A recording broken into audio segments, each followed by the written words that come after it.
From quest for value to quest for values.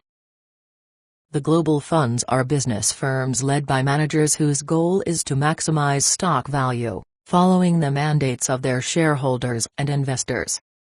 They are pension funds, mutual funds, institutional investors who are administering the savings of their clients, workers, and families, you and me. There are countless ethically responsible funds, however, they carry only 0.5% of the total investments. There seems to be a massive lack of awareness that investors and shareholders have the final responsibility for the many wrongdoings described above. SVM generates a new level of awareness by linking business strategies with people's decisions to maximize stock value. A new level of awareness must emerge, a new level of social responsibility, a new universal ethics, involving all stakeholders from all over the world.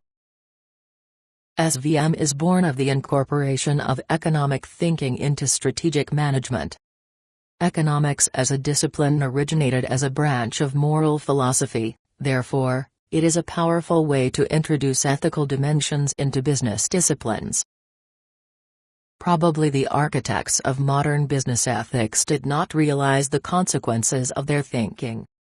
In their intuitions, a little speculation, or a little level of market power was not a serious concern. But today speculation is 10 times larger than the real economy. Adam Smith had wisdom that can help us today. He solved a dilemma between two extremes. Hobbes believed that people were wicked and vicious, therefore should be controlled, whereas Locke believed that people were naturally good, so they should be free. Adam Smith stood in the middle.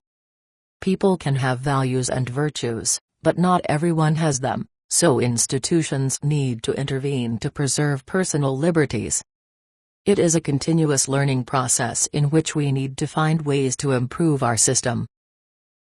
The pressure to maximize stock value is so strong that regulations cannot cover all possible implications, especially in a global economy, because firms can export their wrongdoings to other non-regulated regions.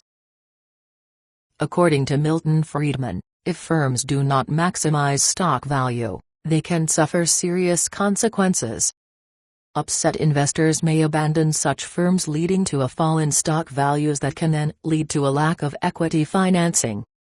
Other competitors can use their power to eliminate good-willed firms. Therefore, managers with good intentions may have a hard time trying to enact their personal ethics. Is there any solution to this dilemma? It is by incorporating values into the economic system.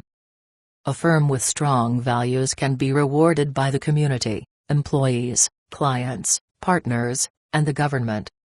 This may take place through larger sales, stronger relationships, and better exchange of knowledge as a result of mutual trust.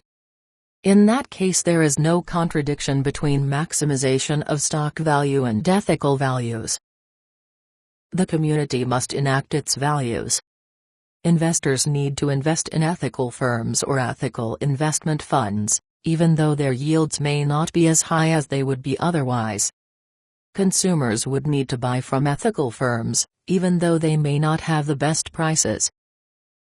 This requires more transparency, similar to the credit rating agencies, but oriented to rate firms and investment funds based on their values. The only way the entire economic system would act with values is by a universal ethics, where all members become aware of their responsibilities and enact them. For people who believe in the Bible, Judaism, Christianity, and Islam, the God of Genesis gives power to Adam, have dominion over the fish, resources, I give you every plant to be your food, and innovation. God took the man and settled in the Garden of Eden to cultivate and care for it. This provides a spiritual support to the three dimensions of stock value creation. For Eastern religions, Hinduism, Buddhism, Taoism, and Confucianism, the maximization of stock value must be put in harmony with the values of the other stakeholders. Today, the Dalai Lama is a strong defender of the need to have universal ethics based on personal values. Similarly, Greek philosophy, such as Aristotle, searches for a harmony based on virtues such as prudence, wisdom, moderation, and justice. This incorporates the value of all stakeholders' happiness. The ethics of rights, Kant, conforms to Greek philosophy.